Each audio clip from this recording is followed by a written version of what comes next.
கிறிஸ்துவுக்குள் மிகவும் பிரியமான என் அன்பு சகோதர சகோதரிகளுக்கும் ஆண்டவருடைய பிள்ளைகளுக்கும் வாழ்த்து கூறி இந்த நாளின் தியானத்திற்கு உங்களை அன்போடு அழைக்கிறோம். இன்றைய தியான பகுதி ஏசாயா தீர்க்கதரிசியின் புஸ்தகம் 28ஆம் அதிகாரம் 1 முதல் 6 வசனங்கள். தியான வசனம் ஏசாயா 28ஆம் அதிகாரம் 3வது வசனம். எப்பிராயீமுடைய வெறியரின் பெருமையான கிரீடம் காலால் மிதித்து போடப்படும். எப்பிராயீமுடைய வெறியரின் பெருமையான கிரீடம் காலால் மிதித்து போடப்படும். அருமையான கர்த்தருடைய பிள்ளைகளே, நாம் நிலையற்ற நிழல் என்ற தலைப்பில் எகிப்தின் நிழலை குறித்து நாம் தியானித்து வருகிறோம். உலக ஐஸ்வர்யம், உலக ஞானம், உலக சிநேகம் இவைகளெல்லாம் கடந்து போகிற ஒரு நிழலாக இருக்கிறது என்பதை தியானித்தோம். இன்று அதனுடைய தொடர்ச்சியாக உலக மேன்மை என்கின்றதான நிழலை குறித்து தியானிக்க ஆண்டவர் கிருபை செய்வாராக. இந்த உலக மேன்மை இன்று உலகம் தேடிக்கொண்டிருக்கின்ற பிரதானமான காரியம் அதுதான்.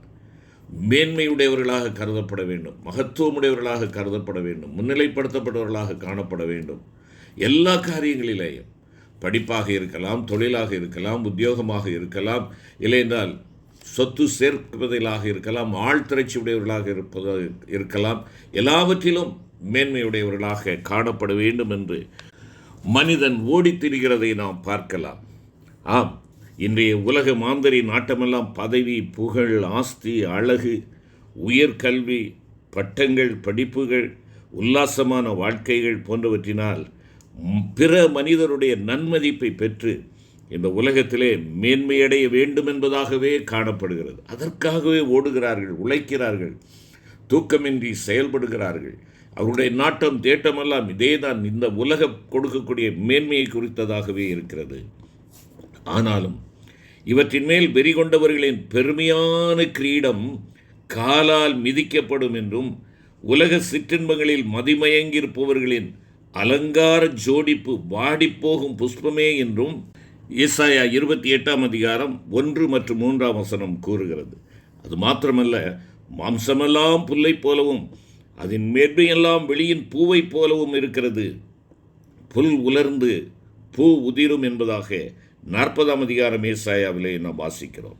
என்னை கேட்டுக்கொண்டிருக்கிற அருமையான கர்த்தருடைய பிள்ளைகளே, சங்கீதக்காரன் சொல்லுகிறான் 62ஆம் சங்கீதம் 9வது வசனத்திலே, கீழ்மக்கள் மாயையும் மேன்மக்கள் பொய்யுமாமே, தராசிலே வைக்கப்பட்டால் அவர்கள் எல்லாரும் மாயையிலும் லேசானவர்கள் என்பதாக குறிப்பிடுகிறார். இன்னும் யோபுவினுடைய புஸ்தகத்திலே நாம் பார்ப்போம் என்றால் 21ஆம் அதிகாரம் 7 மற்றும் 13வது வசனங்களை வாசிக்கின்ற பொழுது, துன்மார்க்கர் ஜீவித்து விருத்தராகி வல்லவர்களாவானேன், அவர்கள் செல்வவான்களாய் தங்கள் நாட்களை போக்கி ஒரு சணப்பொழுதிலே பாதாளத்தில் இறங்குகிறார்கள் என்றும் எழுதியிருக்கிறார். அருமையான கர்த்தருடைய பிள்ளைகளே, நமக்கு மகிமையான கிரீடமாகவும் அலங்காரமான முடிவாகவும் இருக்கிற கர்த்தராகிய இயேசுவையே நாம் ஆதாயப்படுத்திக் கொள்ள நாட்டம் தேட்டமுடையவர்களாக இருக்க வேண்டும். இல்லை என்றால் நம்முடைய கிரீடமானது மிதித்தெறியப்படும் என்பதாக நாம் இங்கே பார்க்கிறோம்.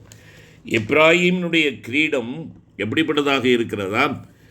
பெருமையான கிரீடம் காலால் மிதித்து போடத்தக்கதாக இருக்கிறது என்பதாக குறிப்பிடுகிறார். இஸ்ரவேலர்கள் எப்பிராயீமர் என அழைக்கப்பட்டனர். ஏசாயா 28ஆம் அதிகாரத்திலிருந்து 33ஆம் வசனம் முடிய உள்ள பகுதிகளிலே பார்க்கின்ற பொழுது ஏசாயா இந்த எப்பிராயீமரை குறித்து சொல்கிறார்.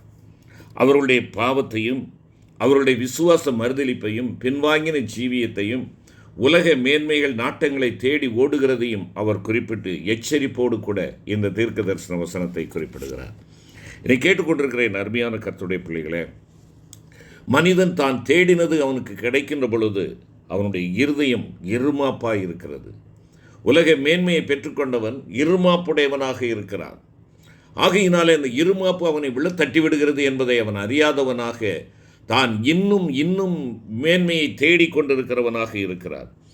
நீதிமொழிகள் 18ஆம் அதிகாரம் 12வது வசனம் சொல்லுகிறது, அழிவு வருமுன் மனுஷனுடைய இருதயம் இருமாப்பாயிருக்கும், மேன்மைக்கு முன்னானது தாழ்மை என்பதாக குறிப்பிடுகிறார். பெருமை என்பது சுயத்தை நம்புகின்ற சுய மரியாதையின் ஆவியாக காணப்படுகிறது. மேன்மை பாராட்டுதலும் வரட்டு கௌரவமும் பெருமையோடு இணைந்த பாவங்கள் மட்டுமின்றி இவை நமக்கு அழிவை கொண்டு வரும் என்பதை நீதிமொழிகள் 15ஆம் அதிகாரம் 33ஆம் வசனத்திலேயும் 16ஆம் அதிகாரம் 18வது வசனத்திலேயும் நாம் வாசிக்கிறோம். பெருமை நம்மை வஞ்சிக்கிறது என்பதாக எரேமியா 49:16 நாம் பார்க்கிறோம். தேவனிடத்திலும் மனிதரிடத்திலும் தாழ்ந்து போகாதபடி நம்மை தடை செய்கிறது என்பதையும் நாம் பார்க்கின்றோம். அருமையான கர்த்தருடைய பிள்ளைகளே, எனவே தான் யாக்கோபு அப்போஸ்தலன் சொல்லுகிறார், பெருமையுள்ளவனுக்கு தேவன் எதிர்த்து நிற்கிறார், தாழ்மையுள்ளவனுக்கோ கிருபையும் மேன்மையும் கொடுக்கிறார். நீ மேன்மை மேன்மை என்று சொல்லி அலைகின்ற காரியம் உன்னை சிறுமைப்படுத்தி விடுகிறது என்பதை மறந்து போகாதே. இந்த உலக மேன்மை அல்லது உலக மேன்மை என்று நீ பட்டியலிடுகிற காரியங்கள் எவைகளாக இருந்தாலும் சரிதான், அவைகள் உன்னை ஒருபோதும் கரை சேர்க்காது.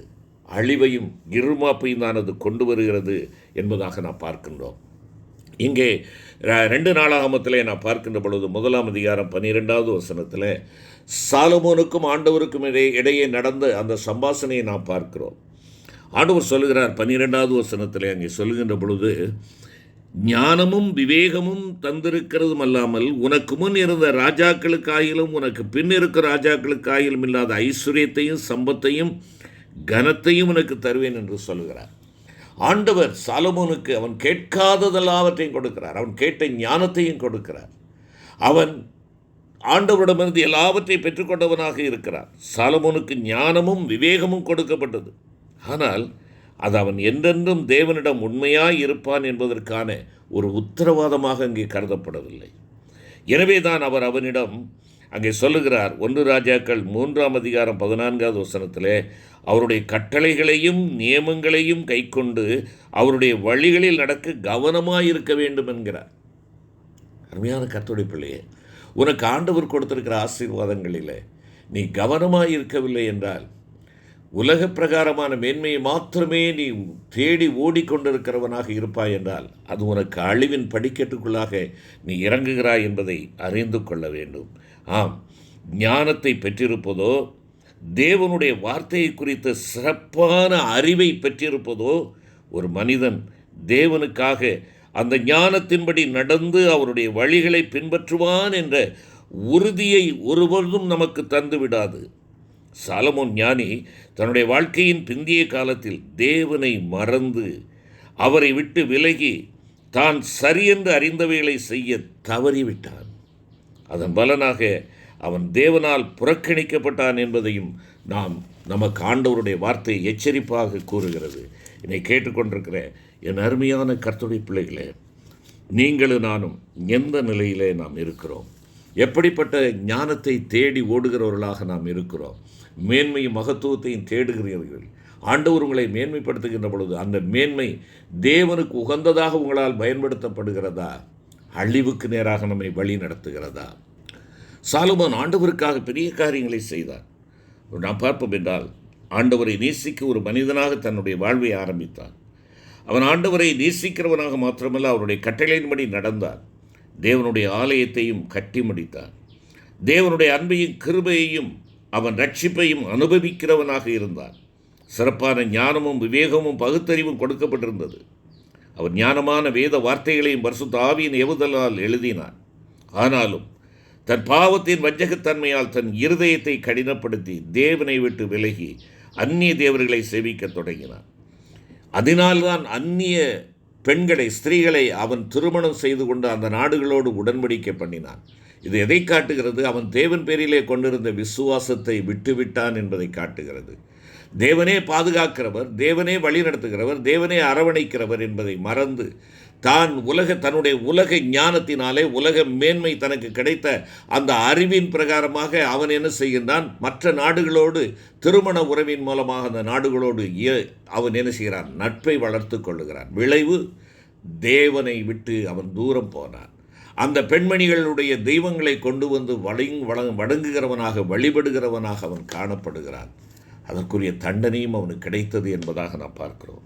இதை கேட்டுக்கொண்டிருக்கிற என் அருமையான சகோதர சகோதரி, ஆண்டவர் உன்னை மேன்மைப்படுத்த விரும்புகிறார். அவருடைய மேன்மையை நாம் தக்க வைத்துக் கொள்ள வேண்டும் என்றால் அவருடைய வார்த்தையின்படியாக நீங்களும் நான் நடக்க வேண்டும். இந்த உலக மேன்மையை உலக ஞானத்தில் உலக பிரகாரமாக நம்முடைய சுய எண்ணத்தின் பிரகாரமாக திட்டமிடுவோம் என்றால் நாம் கனவீனம் அடைவோம். மேன்மைக்கு முன்னானது தாழ்மை. மனத்தாழ்மையுள்ளவனோ கனமடைவான். மகிமையும் கனமும் அவருடைய சமூகத்தில் இருக்கிறது. எவரையும் மேன்மைப்படுத்தவும் பலப்படுத்தவும் அவருடைய கரத்தினால் ஆகும் என்று 1 நாளாகமம் 29:12 நாம் வாசிக்கிறோம். ஆம், அவர் தமது சித்தத்தின்படி நம்மை பூமிக்குரிய பிரகாரமாகவும் மேன்மைப்படுத்தக்கூடியவர். அருமையான கர்த்தருடைய பிள்ளைகளே, ஆகையினாலே ஆண்டவருடைய வாக்குத்தத்தங்களை நமக்கு சொந்தமாக்கி கொள்ளத்தக்கதாக அவருடைய மகத்துவத்தை தேடுவோம். அவர் அருளுகின்ற ஆசீர்வாதங்களை தேடுவோம். நமக்காக நம்முடைய சுய புத்தியின் பிரகாரமாக சுய மேன்மையை நாடி தேடி நாம் வீணராகி விடாதபடி கவனமாக இருக்க நம்மை அவருடைய கரத்திலே ஒப்பு கொடுப்போம். ஜெபிப்போம். நீ என் கட்டளைகளை எல்லாம் கை கொண்டால் நான் உண்டு பண்ணின எல்லா ஜாதிகளை பார்க்கிலும் புகழ்ச்சியிலும் கீர்த்தியிலும் மகிமையிலும் உன்னை சிறந்திருக்கும்படி செய்வேன் என்று சொன்ன எங்கள் அன்பின் ஆண்டவரே, நாங்கள் எங்களை உம்முடைய கரத்திலே அர்ப்பணிக்கிறோம் ராஜா. உம்முடைய கட்டளைகளை கை கொண்டு ஆண்டவரே, நீர் சொன்னதையெல்லாம் செய்ய கவனமாய் இருக்கும்படி உம்முடைய சத்தத்திற்கு உண்மையாய் செவி கொடுக்க எங்களை அர்ப்பணிக்கிறோம். எங்களை எடுத்து பயன்படுத்தும். மீட்பர் இயேசு கிறிஸ்து மூலம் வேண்டிக் கொள்கிறோம் நல்ல பிதாவே. ஆமென்.